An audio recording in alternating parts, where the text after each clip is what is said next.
네, 예배를 위해서 먼저 교회 소식을 알려드립니다. 오늘 예배 오신 모든 분들 주님의 이름으로 축복하고 환영합니다. 예배 가운데 하나님의 임재로 치유와 회복이 임하기를 원합니다.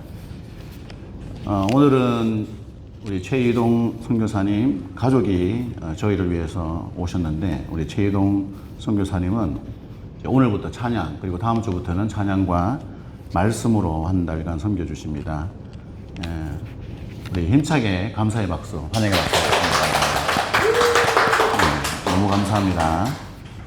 또 여름 방학 휴가 시절입니다. 많은 분들이 한국에 또 세계 곳곳에 가 계십니다.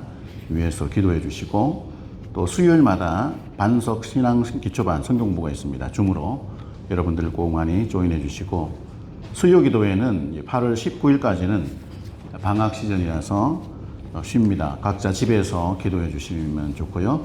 예배 중에 드려진 헌금을 위해서 국내 계좌, 현지 계좌 알려드립니다. 참고하시고, 아침마다 에스더 중보기도회 기도 제목을 카톡 제목으로 보내드리고 있죠. 열심히 기도에 동참해 주시고, 한글학교 방학에 들어갔습니다. 학생들과 교사들을 위해서 기도해 주시고, 또 다니엘 비전 센터를 위해서 기도해 주시고, 정은식 우에임 선교사님 말레이시아에 잘 가시는데 이번 주간에는 우리 정은식 우에임 선교사님 가정을 위해서 기도하는 주간입니다.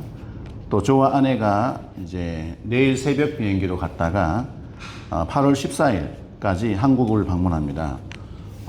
제가 속한 선교대회가 있기도 하고 여러 가지 사역이 있어서 갑니다. 여러분들이 기도해 주시고 열심히 예배하는 일에 힘을 써주시기 바랍니다. 우리 장로님과 권사님 그리고 집사님들 많이 도와주세요.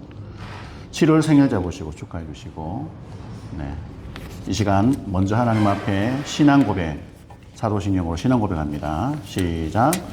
전능하사 천지를 만드신 하나님 아버지를 내가 믿사오며 그 외아들 우리 주 예수 그리스도를 믿사오니 이는 성령으로 잉태하사 동정녀 마리아에게 나시고 본디오 빌라도에게 고난을 받으사 십자가에 못 박혀 죽으시고 장사한 지 사흘 만에 죽은 자 가운데서 다시 살아나시며 하늘에 오르사 전능하신 하나님 우편에 앉아 계시다가 저리로서 산자와 죽은 자를 심판하러 오시리라. 성령을 믿사오며 거룩한 공회와 성도가 서로 교통하는 것과 죄를 사하여 주시는 것과 몸이 다시 사는 것과 영원히 사는 것을 믿사옵나이다. 아멘. 찬양합니다.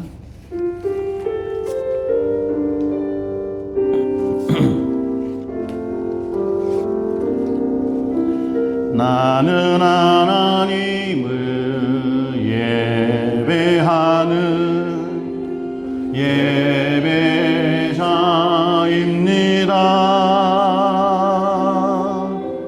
내가 서 있는 곳 어디서나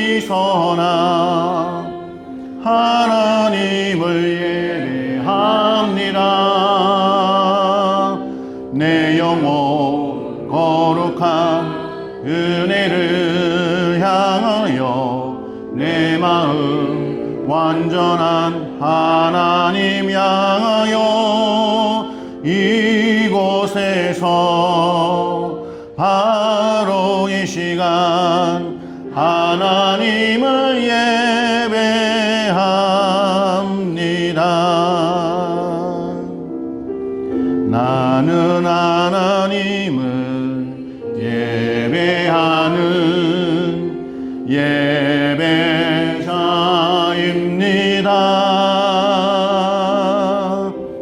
내가 서 있는 곳 어디서나 하나님을 예배합니다. 내 영혼 거룩한 은혜를 향하여 내 마음 완전한 하나님 향하여 이곳에서 바로 이 시간 하나님을 예배합니다.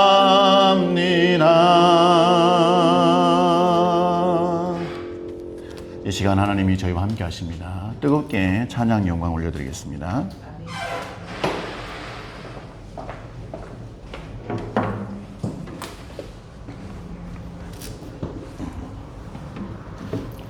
이렇게 만나게 돼서 너무 반갑습니다. 우리 찬양하겠습니다. 할렐루야. 우리가 살아가는 이 땅 중동 쉽지 않은 곳이죠. 그렇지만 생명의 길로 우리가 나아가기를 원합니다.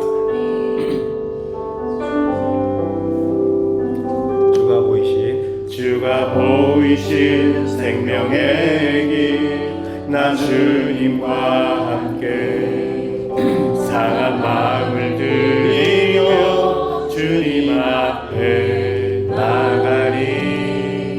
나의 의로움이 되신 주 그 이름 예수 나의 길이 되신 이름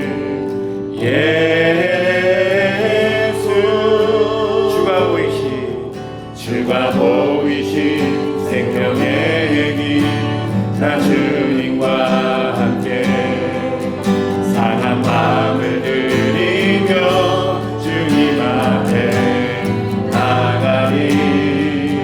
나의 의로움이 되신 주 그 이름 예수 나의 길이 되신 이름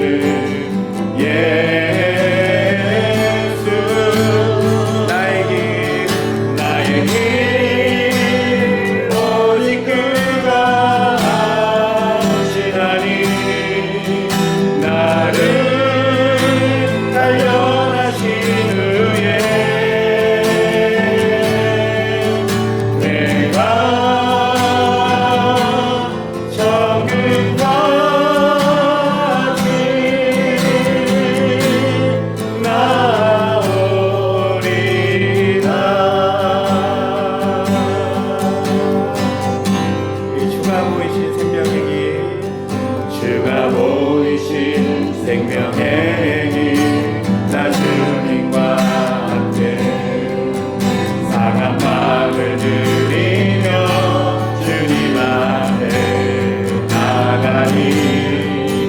나의 의로움이 되신 주 그 이름 예수 나의 길이 되신 이름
우리가 힘차게 찬양해야 되는데요.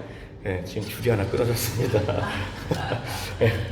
소리가 약간 다르게 날 것 같긴 한데 우리 다 아는 찬양이니까 우리가 음악보다 하나님을 더 사랑하는 마음으로 우리 함께 찬양하도록 하겠습니다.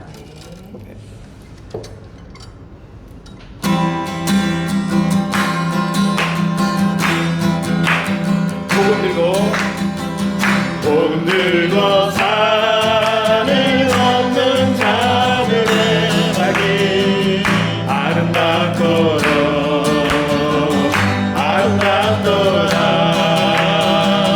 영광 너라며 복된 소식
좋았더라고 말씀하셨네. 이 세상 그 무엇보다 귀하게 나의 손으로 창조하였구나. 내가 너로 인하여 기뻐하노라. 내가 너를 사랑하노라.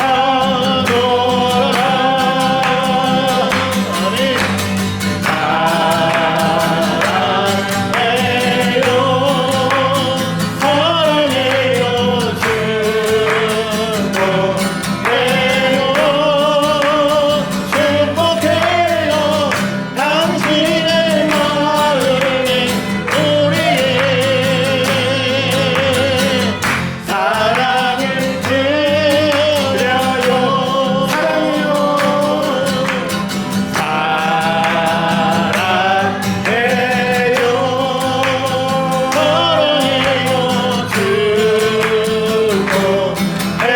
사랑해요 축복해요 당신의 마음에 우리의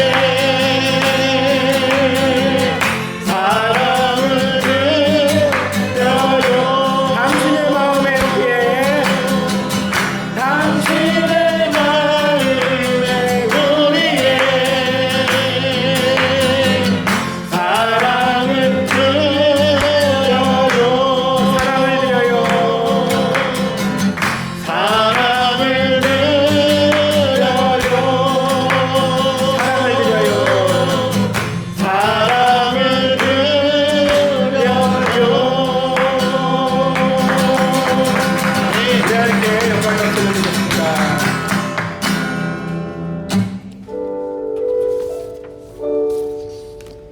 우리가 이렇게 찬양할 수 있는 것은 우리가 바로 하나님의 자녀이기 때문입니다. 우리 이렇게 고백합시다.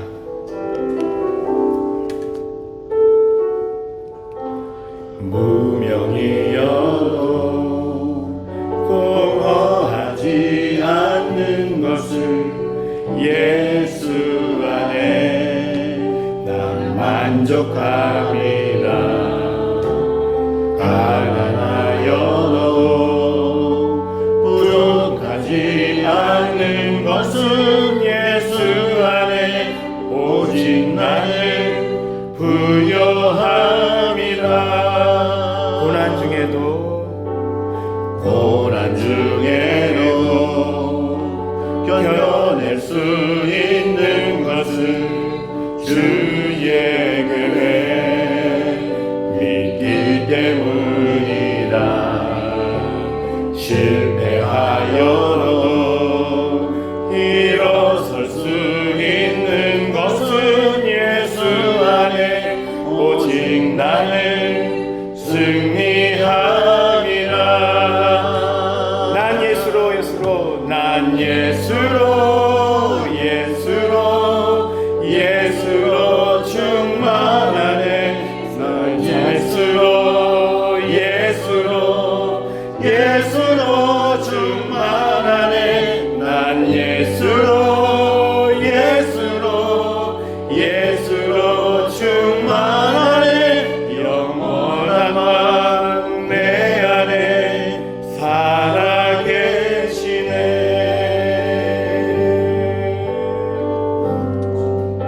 내 몸이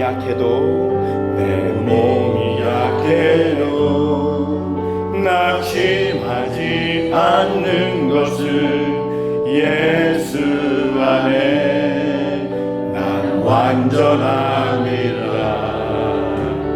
화려한 세상 부럽지 않는 것은 난 예수로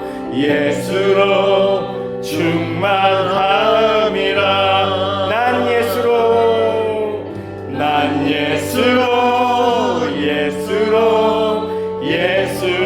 충만하네. 세상 모든 것들도 부럽지 않네. 난 예수로 충만하네.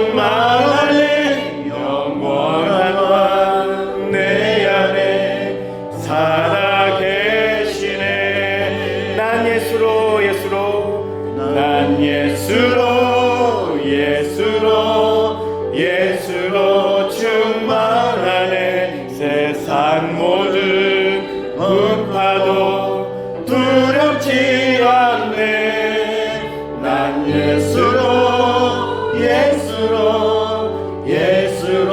충만하네. 영원한 왕 내 안에 살아계시네. 영원한 왕 내 안에 살아계시네.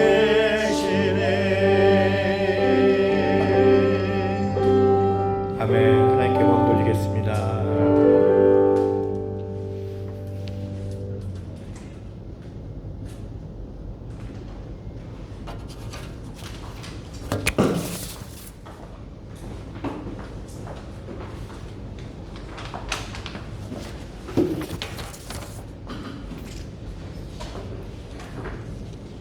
사랑의 하나님 감사합니다. 우리들을 한 마음으로 모이게 하시고 주님 앞에 예배 드릴 수 있는 거룩한 주일을 허락하심을 감사합니다.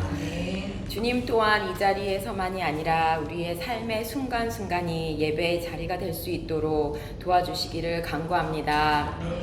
어린아이처럼 하나님 앞에 나오며 어린아이처럼 작은 일에도 감사하게 하시고 주님을 찬양하게 하시고 늘 기도하며 생활하는 삶의 예배자들 되게 하옵소서. 또한 오늘 모여서 예배드리는 이 자리가 생활의 쳇바퀴 도는 것처럼 습관처럼 나오는 시간과 에너지 낭비의 시간이 되지 않도록 우리의 몸과 마음을 성령님께서 친히 준비시켜 주옵소서. 하나님은 영이시니 신령과 진정으로 예배할지니라. 이 시간 이 말씀을 붙잡습니다. 우리의 찬양의 입술 드리는 예물, 말씀 듣는 귀와 모습까지도 주님의 영으로 친히 주관하여 주옵소서. 이제 여름을 맞이하여 한국에서의 사역을 한 달간 다녀오실 신목사님, 박사모님과 또한 한국에서 휴가를 맞이하는 가정들 있습니다. 그들과 늘 안전하게 동행하시고 고국에서 지낼 때에 고국 가족의 사랑과 부어주신 은혜들에 다시 한번 감사하며 지내는 시간들 되게 하옵소서. 주님, 지진으로 인한 재난 등과 또 이 중동 땅에서 계속 이어지고 있는 전쟁, 또 우리가 듣지 못하는 재난들이 속속히 일고 있는 이때에 오히려 우리가 차분히 주님 앞에 나와 우리의 사명이 무엇이고 지금 해야 할 일이 무엇인지 주님께 늘 물어보고 간구하는 구별된 백성 되게 하옵소서. 그리하여 눌리는 자들이 아니라 주님께서 이미 주신 평강, 구원을 누리는 성도들 되게 하옵소서. 이 시간 말씀을 전하시는 신영수 목사님, 사역의 무거운 짐과 영적인 수고 속에서도 피곤치 않도록 영육의 강건함을 허락하여 주옵소서. 이 시간 우리에게 영적인 영양분을 공급하는 귀한 사명을 주심을 감사합니다. 목사님 놀랍게 감당할 수 있도록 우리 성도들의 목사님을 위한 기도 또한 멈추지 않게 하옵소서. 목사님 말씀하시는 입술 위에 능력에 능력을 더하사 우리 각자에게 맞는 은혜의 담비로 맞을 수 있도록 우리의 마음 또한 준비시켜 주옵소서. 주님, 이 시간 홀로 영광 받아 주시기를 바라고 바라오며 우리의 생명 되시는 주 예수 그리스도의 이름으로 기도했습니다.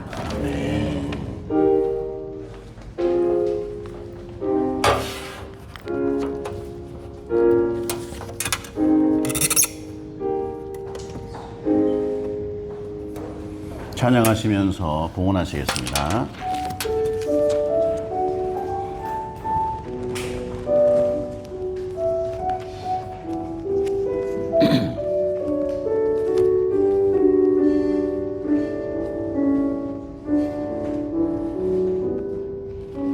나의 모습, 나의 소유, 주님 앞에 모두 드립니다.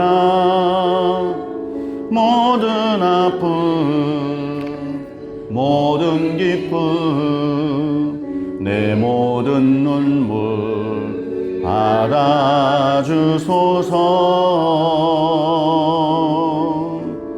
나의 생명을 드리니 주 영광 위하여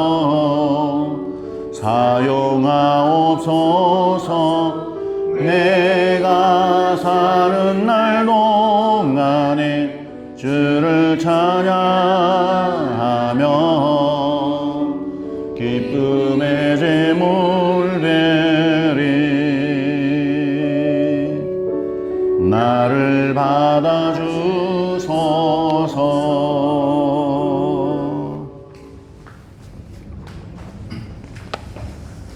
우주 만물의 참 주인이 되시고 저희들의 생명의 근원이 되시는 아버지 하나님, 감사와 찬양 영광 올려드립니다. 지난 한 주간 동안 하나님의 놀라우신 은혜 가운데 장중에 붙들어 주시고 하는 일들마다 잘되게 하여 주시고 가정들마다 하나님의 평강을 부어 주셔서 감사드립니다. 하나님의 은혜가 너무나 고맙고 감사하여 오늘 살아가는 성도들이 몸을 드리고 마음을 드리고 귀한 예물을 구별하여 올려드립니다. 드리는 손길들마다 하나님의 복이 되게 하여 주시옵소서. 개인들마다 건강의 복을 부어 주시옵소서. 하는 일들마다 잘 되게 하여 주시옵소서. 특별히 가정 안에 부부간의 사랑이 넘치게 하여 주옵소서. 부모와 자녀 간에 친밀함이 더하게 하여 주시옵소서. 사랑하는 자녀들이 세상에 살아갈 때에 부족함이 없도록 말씀의 자녀들로 세워주시고 성령의 충만한 자녀들로 인도하여 주시옵소서. 사랑하는 성도들이 생각하고 말하고 행동하는 것마다 삶의 아름다운 열매가 되도록 하나님이 풍성한 복을 더하여 주시옵소서. 언제 어디에서 무엇을 하든지 하나님의 놀라운 사랑을 전파하는 그리스도의 향기 통로가 되게 하여 주시옵소서.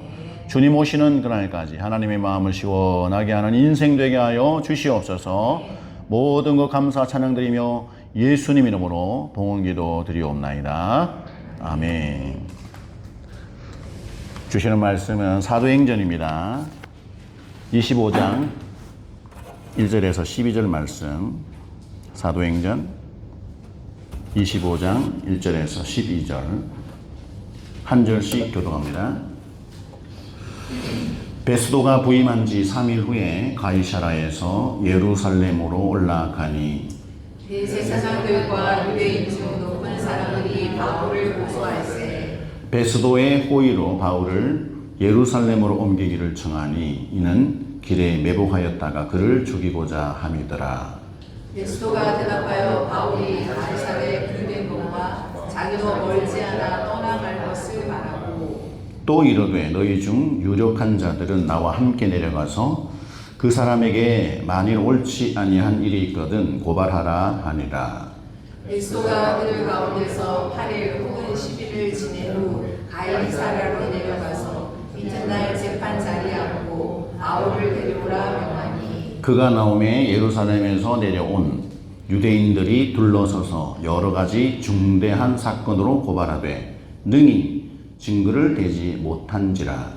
바울이 변명하여 이르되 유대인의 율법이나 성전이나 가이사랴나 내가 도무지 주의를 범하지 아니하노라 하니 베스도가 유대인의 마음을 얻고자 하여 바울들어 묻되 내가 예루살렘에 올라가서 이 사건에 대하여 내 앞에서 신문을 받으려느냐. 바울이 이르되 내가 가이사의 재판 자리 앞에 섰으니 마땅히 거기서 신문을 받을 것이라. 당신도 잘 아시는 바와 같이 내가 유대인들에게 불의를 행한 일이 없나이다. 만일 내가 불의를 행하여 무슨 죽을 죄를 지었으면 죽기를 사양하지 아니할 것이나 만일 이 사람들이 나를 고발하는 것이 다 사실이 아니면 아무것도 나를 그들에게 내줄 수 없나이다. 내가 가이사께 상소하노라 한데 베스도가 배석자들과 상의하고 이르되 내가 가이사에게 상소하였으니 가이사에게 갈 것이라 하니라. 아멘. 우리 옆에 분하고 인사합시다. 사랑하고 축복합니다.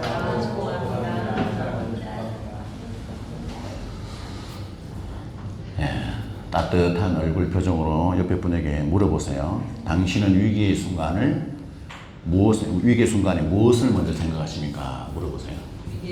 당신은 위기의 순간에 무엇을 먼저 생각하십니까? 네, 한 장 넘겨주시면 체코슬라비아 프라하의 북쪽에 테레진이라는 작은 마을이 있습니다. 거기에 위치한 테레진 슈타트 수용소가 있어요. 여기에 끌려갔던 심리학자 빅터 프랭클이라는 사진이 나오죠. 이분이 이곳에도 굉장한 고통을 당합니다. 테레지엔 슈타트에서 이분은 자기의 사랑하는 아버지를 잃었습니다. 그리고 아우슈비츠와 베르겐 등에서 어머니와 형제와 사랑하는 아내를 잃게 됩니다. 그리고 오스트리아 빈에서 의사로 열심히 일을 하는 아주 유명한 의사였는데 그의 직업을 잃고 그가 연구한 연구실로 잃어버리고 평생 동안 그가 연구하고 준비했던 많은 중요한 원고 그 자료를 아우슈비츠에서 다 빼앗겼습니다. 자기가 입고 있던 그 멋진 옷도 빼앗기고 소지품도 다 빼앗기고 자기 이름도 없이 그냥 수감자 번호로 불려졌던 그런 불행한 인생을 그가 살았습니다.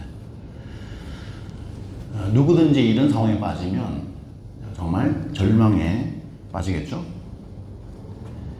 그런데 그 절망의 자리에서도 그는 인간에게 끝까지 남아있는 그 한 가지, 인간이 자기 스스로 할 수 있다니 선택할 수 있는 자유에 대해서 그가 깊이 깨닫게 됐습니다. 고난 앞에서 어떤 태도로 쓸 것인가, 죽을 지경이 펼쳐졌더라 할지라도 이 순간에 내가 무엇을 선택할지, 정말 죽기를 선택하든지 살기를 선택하든지 그 자체가 자유라는 것에 대해서 깊이 깨닫게 됐습니다. 프랭클은 그 절망의 상황에서 누구에게도 함부로 빼앗을 수 없는 참 자유가 있다는 것을 알게 됐어요. 나치가 그에게 육체적인 고통을 주고 수많은 소유물을 다 뺏어가고 자존심마저 짓밟고 이루 말할 수 없는 수모를 당했지만 프랭클은 지옥 같은 수용소에서 그 고통을 통해서 인간의 심리의 본질을 보게 됐습니다.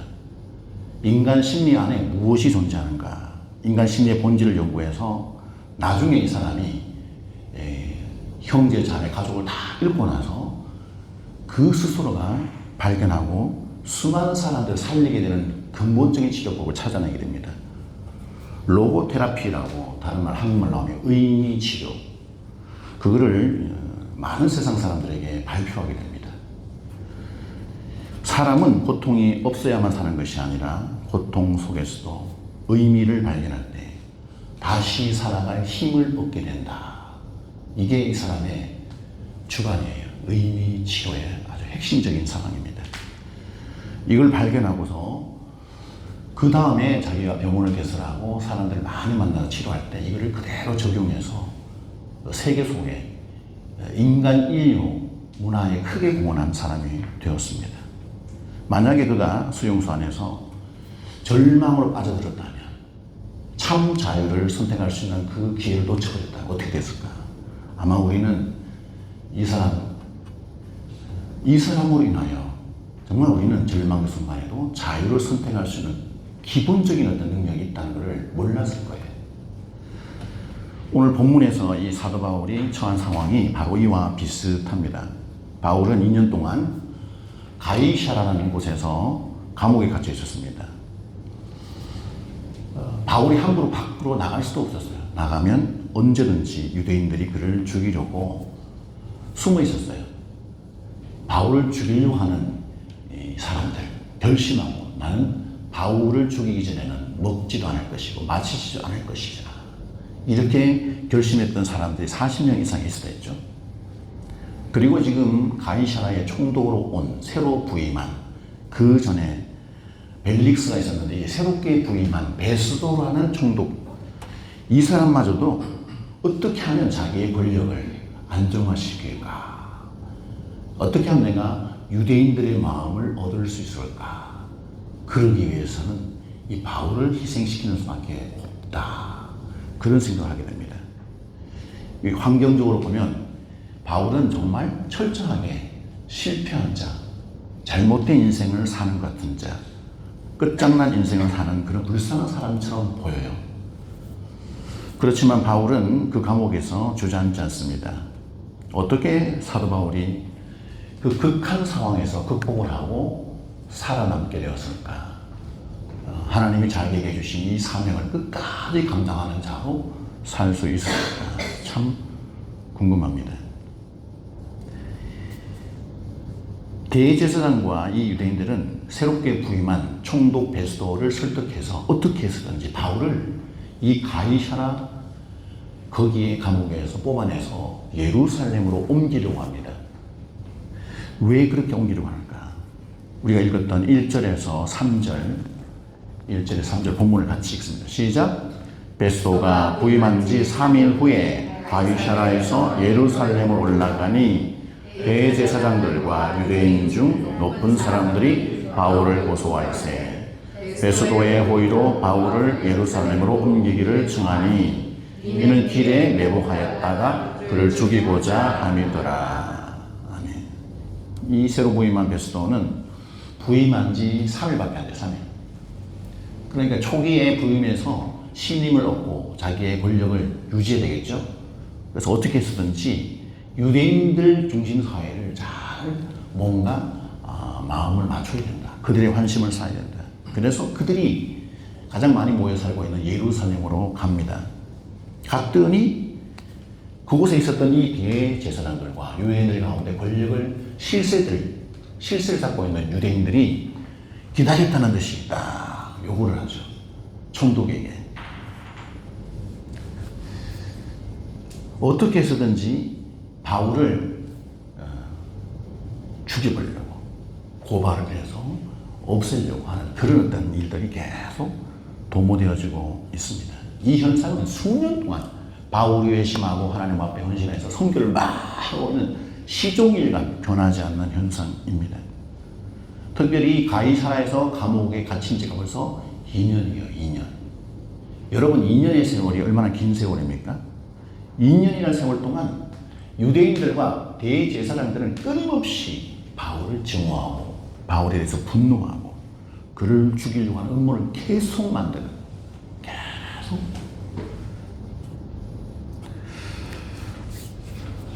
지금 가이사라에서 예루살렘으로 좀 올라오게 해주세요 라고 지금 이야기를 한다는 거죠.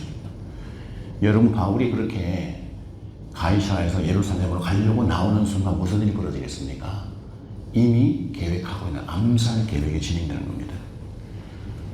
여러분 저는 이 장면을 보면서 그런 생각이 들더라고요. 저와 여러분들이 살아가는 이 두바이라는 땅, 전쟁이 벌어지고 있는 이 중동이라는 땅, 중동뿐만이 아니고 전 세상에 정말 하나님의 사람들이 살고 있는 모든 곳에서는 엄청난 영적 전쟁이 일어나고 있다. 이들이 2년이라는 세월이 지나도 끊임없이 바울을 죽이려고 하는 그 의도를 포기하지 않고 계속하는 이 끈질긴 영적인 공격, 괴롭힘, 이 죽음에 대한 공포, 이런 현상들이 그렇죠? 바로 영적 전쟁의 본질이 아닌가. 우리가 눈에 보이지 않지만 그런 전쟁들이 계속 우리에게 벌어지고 있다. 어쩌면 우리가 이 땅에서 살면서 2년이 아니라 20년, 40년, 혹은 200년 우리 후손들이 주님 모시는 그날까지 계속 이런 현상들은 우리가 살아가는 이 현상, 삶에서 계속 있다. 더 하나님의 말씀에 순종해서 살고자 하는 그 순종의 강도가 높으면 높을수록 이런 현상도 강력하게 우리에게 도전할 것이다. 저들은 어둠의 세력들은 종교라는 탈을 쓸고 때로는 우리가 평화, 정의, 이 세상은 평화해야 돼, 정의로워야 돼, 이런 이름으로 오히려 더 뒤에서는 사람을 죽이고 살인하고 음모를 꾸미고 그런 일들이 진행되고 있다. 하나님의 사람들은 그런 처절한 영적 전쟁 현상 속에서 노출돼서 살고 있다는 것입니다. 어둠의 세력들은 곰곰이 묵상해 보면 한 가지 몇 가지 방법으로 사람들을 공격하는 것이 아닙니다. 모든 사람들, 특별히 하나님의 사람들을 향하여 어떻게 하면 저들을 낙심하게 만들까? 저들이 두려운 마음을 느끼게 만들까? 저들이 많은 사람들로부터 오해를 받고 그래서 비난당하고 미움을 받고 그것이 잘 안 될 때로는 달콤한 칼 설득을 하고 미혹하고 유혹하면서 더 힘든 일을 만들어서 사람들로 하여금 완전히 그냥 나락에 떨어진 것 같은, 인생이 끝장난 것 같은, 그래서 나는 더 이상 살고 싶지 않아 하는 절망감에 빠뜨리는 일을 일으키기도 하고, 때로는 아주 음흉한 안 좋은 악의적인 목적으로 도와줘서 일이 잘 되게 해서 그 사람을 알고 지극히 교만해서 그 사람 눈에 하나님이 보이지 않고 세상에 자기가 제일 높아진 것 같은 그 교만한 마음에 들게 하게 할 수 있어요. 우리가 함께 믿음 안에서 공동체를 이루는 교회 안에 분열의 놀라운 일들을 일으키기도 합니다. 이간질을 하기도 합니다. 서로를 향해 의심을 만들어요. 지금은 너무 편한 때야. 괜찮아. 나중에. 그러면서 정말 이 마지막 때가 점점 다가오는데 주님 오실 날이 머지 않았다는 이 영적인 긴박함에 대해서 손을 놓고 그냥 모방비 상태로 영적 무감각증에 빠지게 만들기도 합니다. 결국 이런 일을 통해서 사단이 하고자 하는 목적이 뭡니까? 특별히 하나님의 백성들이 그냥 하나님을 떠나게 만드는 것.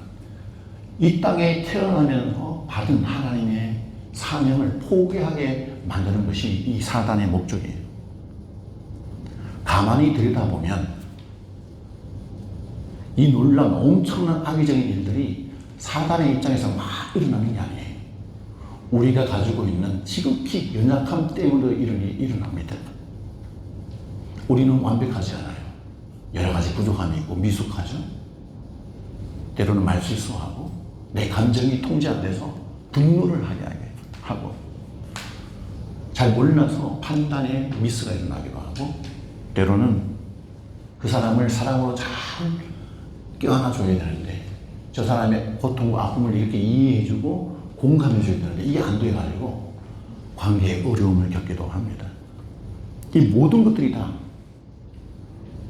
정말 그런 일들을 통해서 우리는 사단이가 원하는 하나님의 사명을 온전히 감당하지 못하는 그런 일들이 일어나게 된다는 거죠. 그러나 우리가 한 가지 명심할 것, 우리에게 소망이 없냐? 그렇지 않습니다. 세상의 음모가 아무리 치밀하게 악한 세력들이 우리를 죽이려고 달라들어도 그 순간에도 하나님은 불꽃과 같은 눈동자로 우리를 지켜보십니다. 하나님의 백성들을 막 이상한 일을 일으켜서 죽음의 골짜기로 막 이르는 듯한 최근에 겪고 있는 이 전쟁의 위기를 통해서 우리는 얼마나 공포스러움, 두려움 느낍니까? 외출해보면 정말 걱정스러워요. 그렇게 차가 많았는데 차가 많이 사라졌습니다. 길거리 거리마다 관광 지역마다 쇼핑몰마다 사람들이 어떻게 많이 사라졌는지 몰라요. 유명 호텔에 가서 식사를 하려고 누굴 모시고 갔는데 사람들이 없어요. 예약을 하려고 전화했는데 일을 안 합니다. 문을 닫았어요. 아주 충격적인 현상이 우리가 살고 있는 이곳에서 벌어지고 있습니다. 어쩌면 악의적으로 어떤 사람들이 이것을 조장했을 수도 있다는 생각이 들기도 합니다.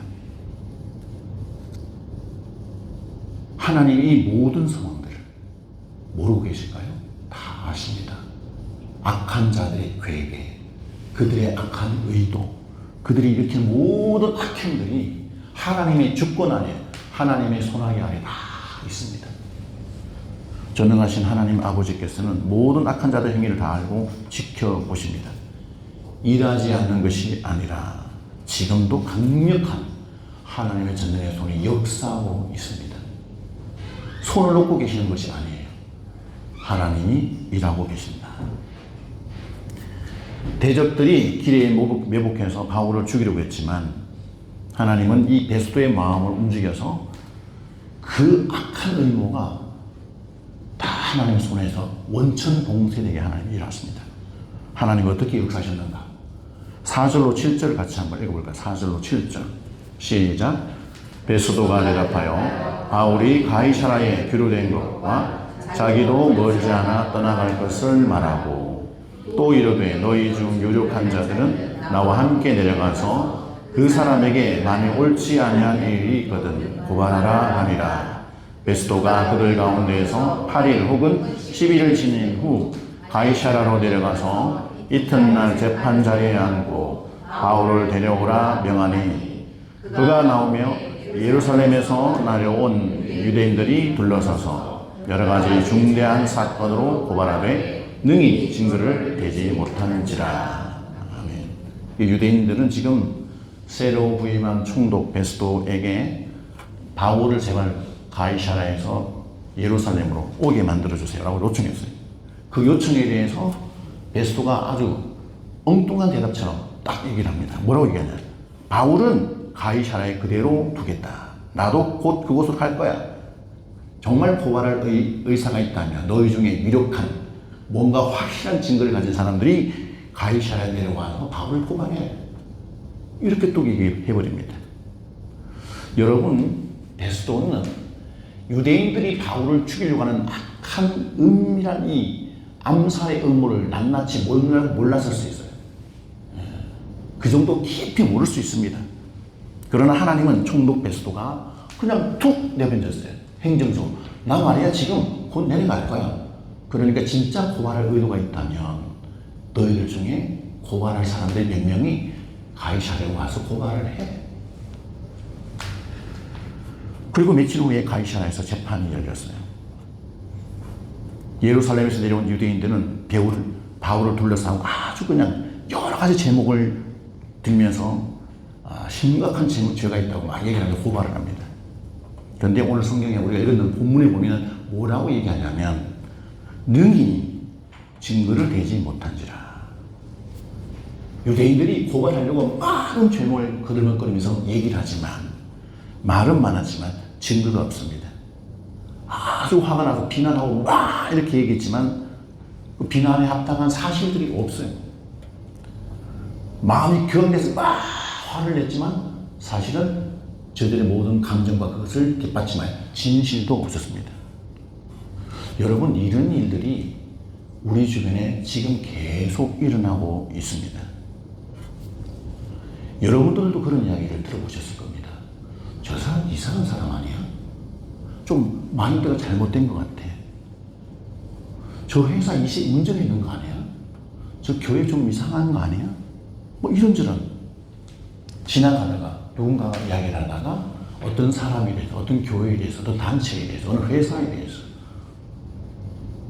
어떤 조직에 대해서 이상한 하는 말을 들어본 적이 없습니까? 관심이 있어서 그 사람에 대해서, 그 회사에 대해서, 그 교회에 대해서, 그 조직에 대해서 확인을 해봤더니 근거 없는 소문입니다. 아무런 진실과 상관이 없는 그냥 사람의 홧김에 나온 소리, 오해, 소문 이런 것들이 우리가 살아가는 일상에 얼마나 많이 있는지 모릅니다. 우리가 살아가는 우리의 일터에서 우리가 공동체에서 함께 믿음의 공동체를 이루고 있는데 우리 공동체 안에서조차도 그런 소문들이 들릴 수 있습니다. 나는 분명히 저 사람을 사랑해서 섬기려고 어떤 일을 했는데 어떤 말을 했는데 나중에 들려오는 이야기가 반대가 돼서 들려옵니다. 진심으로 섬긴 일인데 나의 진심이 저 상대방은 이해를 못하고 왜곡해서 이해한 경우,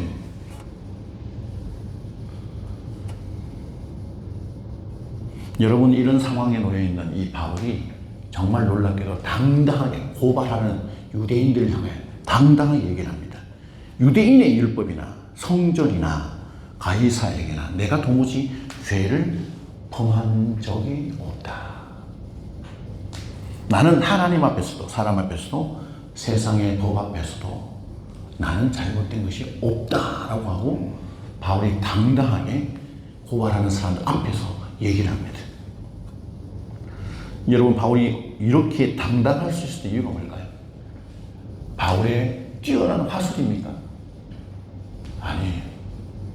바울은 하나님 앞에서 자기가 깨끗했습니다. 사람들 앞에서도 부족할 것이 없었습니다.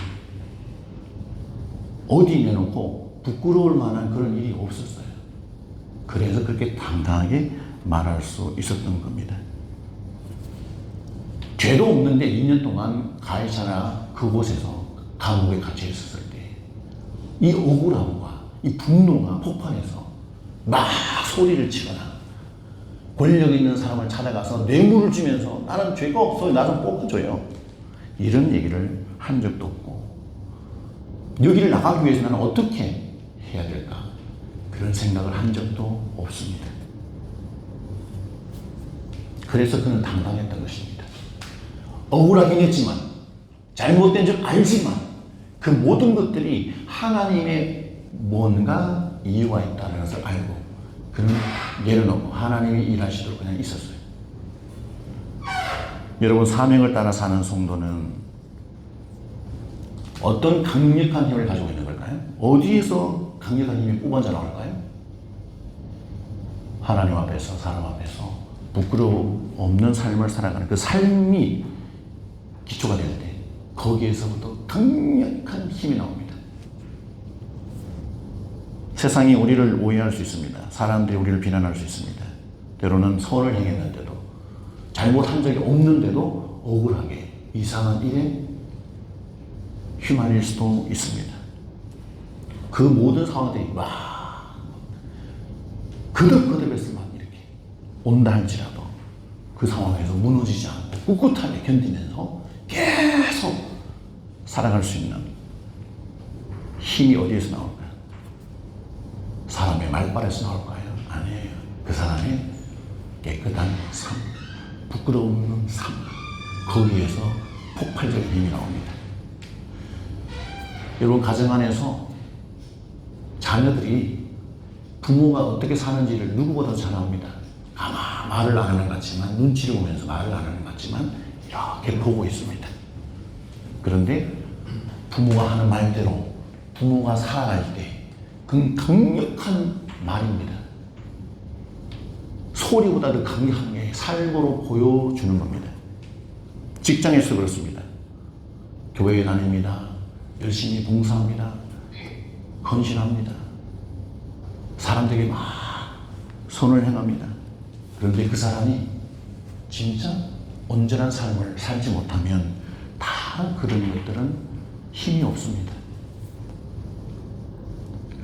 우리가 교회 공동체 믿음으로 이렇게 모여 있어요. 이 공동체 안에 정말 우리가 예배하고 하나님 앞에 헌신하고 여러 가지 헌금을 하고 선교를 하고 많은 일들을 할 수 있습니다. 근데 우리 사이에 진짜 진정으로 사랑의 삶이 없고 배려의 삶이 없고 그런다면 아무것도 아닌 거예요. 능력이 없는 겁니다. 믿음이 없는 공동체, 힘이 없는 공동체. 우리가 그렇게 살아간다면, 이율배반적으로 살아간다면 누구보다도 잘 아는 우리 교회 공동체 안에 어떻게 파워가 생겨날 수 있을까? 오늘 우리에게 필요한 것은 말이 아닙니다.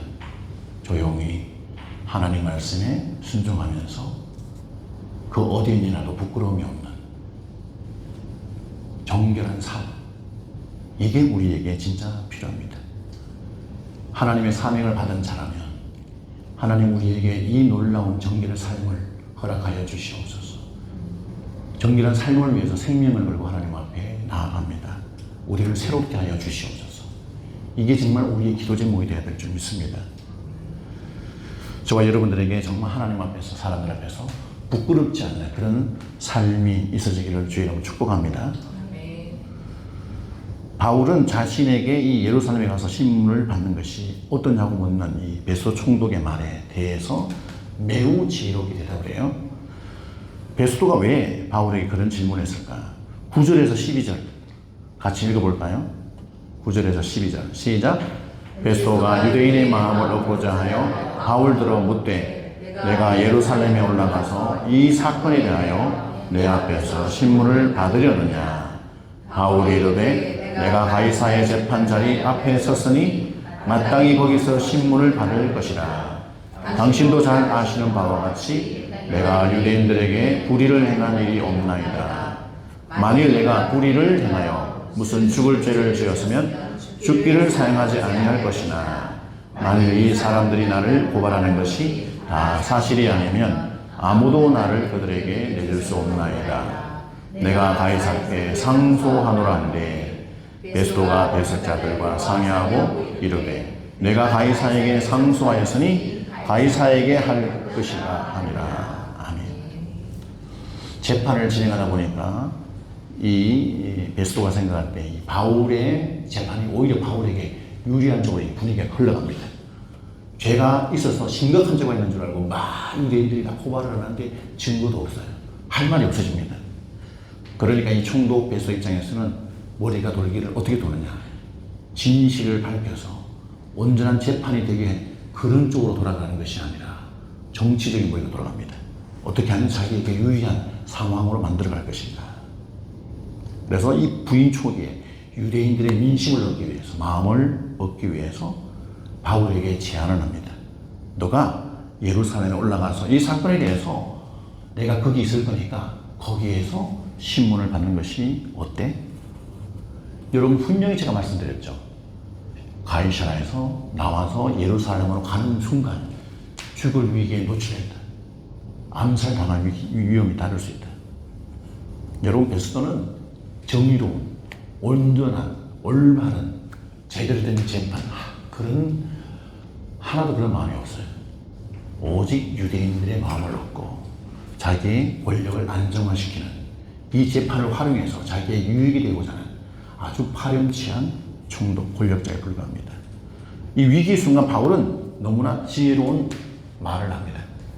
내가 가이사의 재판 자리에 앞에 섰으니 마땅히 거기서 신문을 받고 싶습니다. 내가 가이사께 상소하기를 원합니다.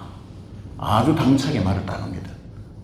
로마 시권을 이미 가지고 있었던 이 바울은 총독의 불공정한 재판을 거부하고 그 당시 로마의 최고의 법정이었던 가이사, 황제 가이사에 가서 직접 재판받겠다. 나를 그렇게 허락해라. 당당히 요구합니다. 어쩔 수 없이 그렇게 허락을 하죠. 여러분 이것이 바울이 참 그 순간에 지혜롭게 처신을 해서 잘 이야기해서 되어진 일로만 생각이 드십니까? 아니에요.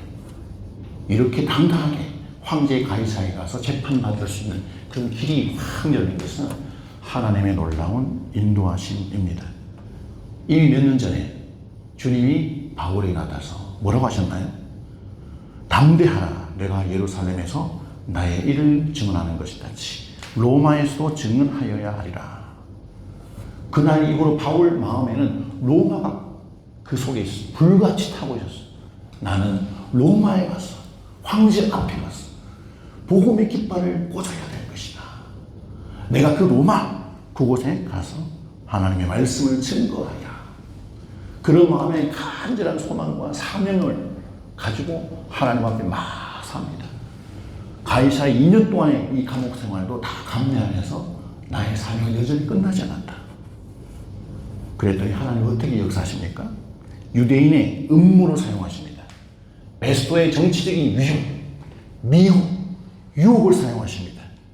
그 위기를 사용하시고 다 하셔서 오히려 하나님의 놀라운 복음이 폭발할 수 있도록 바울이 정말 품은 사명을 제대로 감당할 수 있도록 기회를 지금 만들어가고 계시는 우리 아버지 하나님이십니다. 여러분 바울이 가이사에게 내가 상소합니다 라고 그 사람들 앞에서 말한 것이 단순한 얘기가 아닙니다.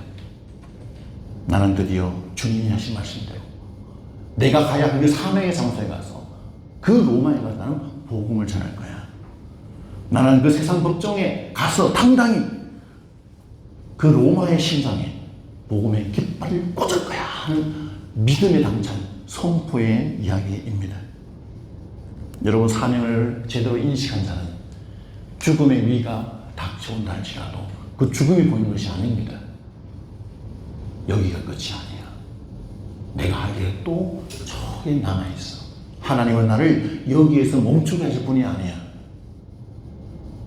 바울처럼 나는 로마까지 가야 돼. 사명을 넘어 죽음을 넘어 저 너머에 하나님의 사명이 눈에 보이는 것입니다. 사방이 가로막혀서 예루살렘으로 끌려가서 죽을 수밖에 없는 절체절명에 놓여있던 이 바울, 하나님은 그로 하여금 오히려 더 복음을 전하는 대로를 지금 쫙 만들고 계세요. 여러분 인생 가운데 어려움과 절망의 순간이 놓여 있다면 기억하십시오. 여러분의 사명이 뭔지를 다시 한 번 더 확인하셔야 됩니다. 먹고 사는 문제, 나의 직장과 사업과 그 모든 것, 그 너머에 나는 무엇을 해야 되는 사람인지에 대해서 인식을 하고 그 물으면 거기에서 답이 나올 줄 믿습니다. 돌파할 수 있는 힘이 거기서 나옵니다. 오늘 본문은 이 사도 바울이 억울하게 고난당하는 현장 같지만 사실은 하나님께서 신실한 종을 로마라는 엄청난 그 당시에 세계 선교 무대에 딱 보내는 선교 파송 현장 같아요. 내가 너를 저 로마에 선교하기 위해서 보내거라. 세상은 끊임없이 음모를 꾸미고 주변의 권력자들은 자기의 모든 권력을 이용해서 자기 이익을 따라 우리를 이용해서 죽음에 이르게 할 수 있습니다. 그러나 하나님은 그 모든 악을 선으로 바꾸셔서 하나님의 뜻이 온전히 이루어지도록 사명을 받은 사명자로 하여금 하나님의 뜻을 이루도록 하나님이 지금도 역사하고 계십니다. 혹시 여러분의 삶에 뭔가 큰 난관이 부딪혔습니까? 내가 진행하고 있는 사업이 위기에 딱 처했습니까? 뭔가 열심히 했는데 되는 일이 없이 그냥 수년째 이렇게 멈춰져 있습니까? 기억하십시오. 잘못된 일이 아닙니다. 절망할 일이 아니에요. 하나님이 뭔가 하시는데 나로 하여금 잠깐 멈추어서 더 사명 감당 잘하라고 정체기를 주시는 거예요. 기회를 주시는 것입니다. 뭔가 나에게 더 필요한 뭔가 있어서 나에게 기회를 주시고 있는 타이밍이 지금 여러분에게 와 있는 것입니다. 하나님은 대적들의 악한 말을 사용하셔서 하나님의 위대한 일을 이루어 가신 우리 아버지 하나님, 이 하나님을 믿으십시오. 여러분 인생을 통해서 정말 아름다운 하나님이 이룰 수 있도록 끊임없이 여러분들에게 역사하고 계신 우리 아버지 하나님. 그래서 이번 한 주간 동안도 내가 정말 바울처럼 사명을 향하여 달려가노라. 하나님 나에게 더욱 사명 뚜렷하게 깨닫게 하여 주시옵소서. 사명자로서 부족함이 없도록 저를 만들어 주시옵소서. 하나님 일에 헌신하겠습니다. 옆에 있는 분에게 이렇게 축복합시다. 하나님께서 일하고 계십니다. 하나님께서 일하고 계십니다. 하나님께 소망을 두시다. 하나님께 소망을 두시다. 여러분의 사명을 잘 깨닫고 고통을 넘어 아픔을 넘어 위기를 넘어 소망을 사명을 발견하시고 감사하시기 바랍니다. 하나님께서는 사명의 자리를 지키고자 하는 자를 통해 역사하세요. 오늘 주신 말씀을 생각하면서 찬양하겠습니다.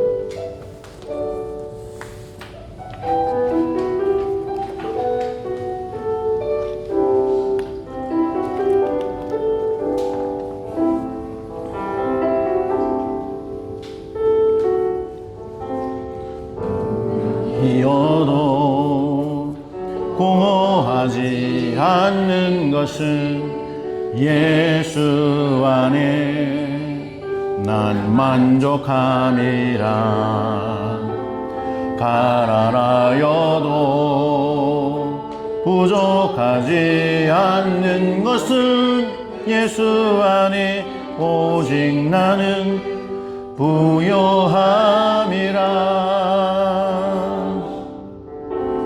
고난 중에도 견뎌낼 수 있는 것은 주의 계획 믿기 때문이라.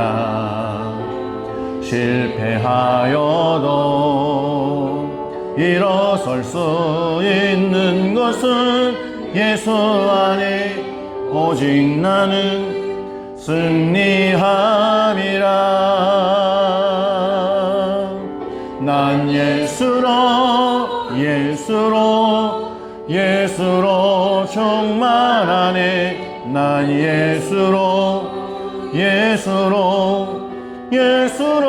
충만하네. 난 예수로 충만하네. 영원한 왕 내 안에 살아계시네.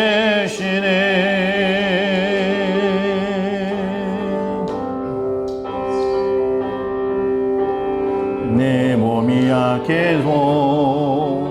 낙심하지 않는 것은 예수 안에 난 완전함이라. 화려한 세상 부럽지 않는 것은 난 예수로 충만함이라. 난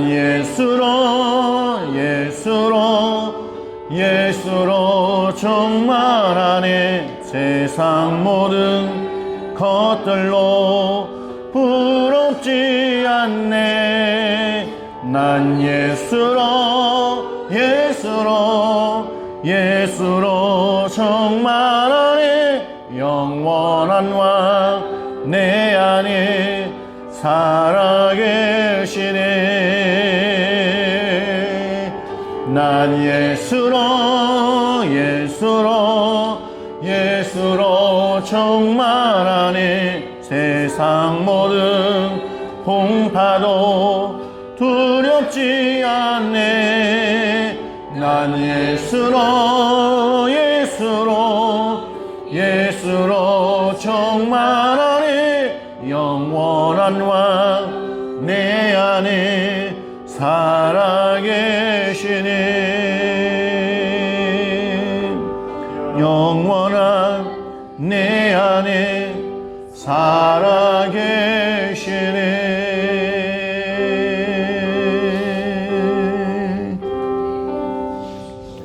이 시간 기도합시다. 하나님 아버지, 그렇습니다. 우리가 세상을 살되 하나님의 놀라운 사명을 깨닫고 인생의 위기와 어려움을 맞이할 때 하나님 앞에 나의 사명이 어디에 있습니까? 죽음이 나에게 온다 할지라도 나의 사명을 깨닫고 죽음을 뛰어넘는 놀라운 믿음의 사람들 되게 하여 주시옵소서. 때로는 우리 인생 가운데 두려워할 만한 일들과 고통스러운 일들, 사방팔방에서 공격이 오고 우리를 오해하며 비방하며 우리를 잡아 죽일 듯이 몰려오는 모든 것들에 대해서 갈등이 일어나며 의심이 생기며 정말 내가 무엇을 하며 어떻게 살아야 할지 내 생존 자체에 대해서 의문이 들 때가 있습니다. 하나님, 그럴 때마다 오늘 바울처럼 하나님의 사명에 집중하며 내가 이 땅에서 살아있는 존재의 가장 본질적인 이유를 깨닫는 시간 되게 하여 주시옵소서. 기도하면서 하나님의 사명 주심을 깨닫고 그 사명을 위해서 달려가는 믿음의 사람들 다 되게 하여 주시옵소서. 이 시간 다 같이 기도하겠습니다. 하나님 아버지, 은혜와 사랑을 감사합니다. 그렇습니다. 우리가 인생을 살아가면서 수도 없는 많은 어려움들을 당합니다. 말로 표현 못할 고통을 당합니다. 때로는 미움을 당합니다. 비난을 당합니다. 아버지, 우리가 원치 않은 상황들이 우리에게 주어집니다. 어떻게 해야 할지 알 수 없는 그런 상황에 노출되어 절망의 늪에 빠지기도 합니다. 두려워지기도 합니다. 정말 내가 무엇을 어떻게 해야 할지 전혀 알지 못하는 아픔 속에 빠지기도 합니다. 하나님 아버지, 이 시간 저희에게 새롭게 오늘 귀한 말씀을 통해 바울이 하나님 앞에 지혜를 가지고 담대히 자기 삶에 대해서 아무런 미련도 없이 부정직함 없이 누가 보든지 하나님 앞에서 사람들 앞에서 부끄러움 없는 삶을 살았던 것처럼 우리가 하나님 앞에 온전한 삶을 살 수 있도록 그리하여 담대하게 지혜롭게 말하며 살아가는 우리의 인생이 되도록 하나님이 역사하여 주시기를 원합니다. 하나님이 나에게 주신 정말 인생의 본질, 내가 감당해야 할 사명이 무엇인지 깨닫게 하여 주시고 그 사명을 감당하면서 죽음의 위기도, 건강의 위기도, 사업의 위기도, 모든 가정의 위기도 돌파할 수 있도록 은혜를 허락하여 주시옵소서. 아버지, 모든 일들이 하나님의 인도하심으로 성령의 도우심으로 되어지기를 원합니다. 오 아버지, 함께하여 주시옵소서.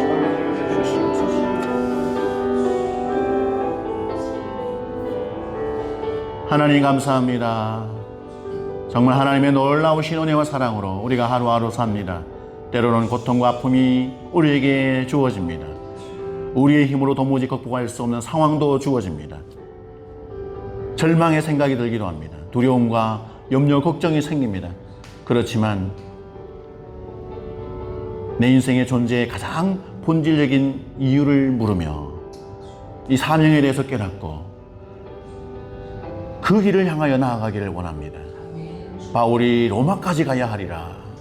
하나님이 주신 분명한 사명에 대해서 인식했을 때 죽음의 위기도 돌파할 수 있었던 것처럼 저희의 인생 가운데도 이 놀라운 역사가 일어나게 하여 주시옵소서. 건강의 위기를 극복하게 하여 주시옵소서. 죽음의 위기도 극복하게 하여 주시옵소서. 사업의 위기도 극복하게 하여 주시옵소서. 이 전쟁의 위기도 돌파하게 하여 주시옵소서. 하나님이 전능자여 모든 인생을 책임지며 역사하시는 줄 믿습니다. 지금은 우리 주 예수 그리스도의 은혜와 하나님 아버지의 무한만과 같은 사랑과 성령님의 감화 감동 역사 충만하심이 주의 귀한 사명을 따라 살며 하나님과 사람들 앞에 부끄러움 없이 살기를 원하는 살아가는 모든 성도들과 저들의 가정과 다니는 직장과 하시는 사업도 위해 지금으로부터 영원토록 함께 있을지어다. 아멘. 주님 감사합니다. 주여 아버지, 아버지,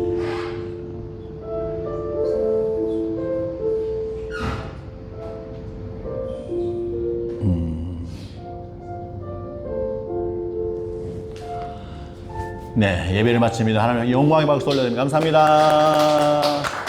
수고하셨습니다. 한 주간 승리하시고 점심 때 맛있는 카레밥을 제가 먹습니다. 함께 먹었으면 좋겠지만 네, 다음 시간에 같이 먹어요. 한 주간 승리하세요. 샬롬.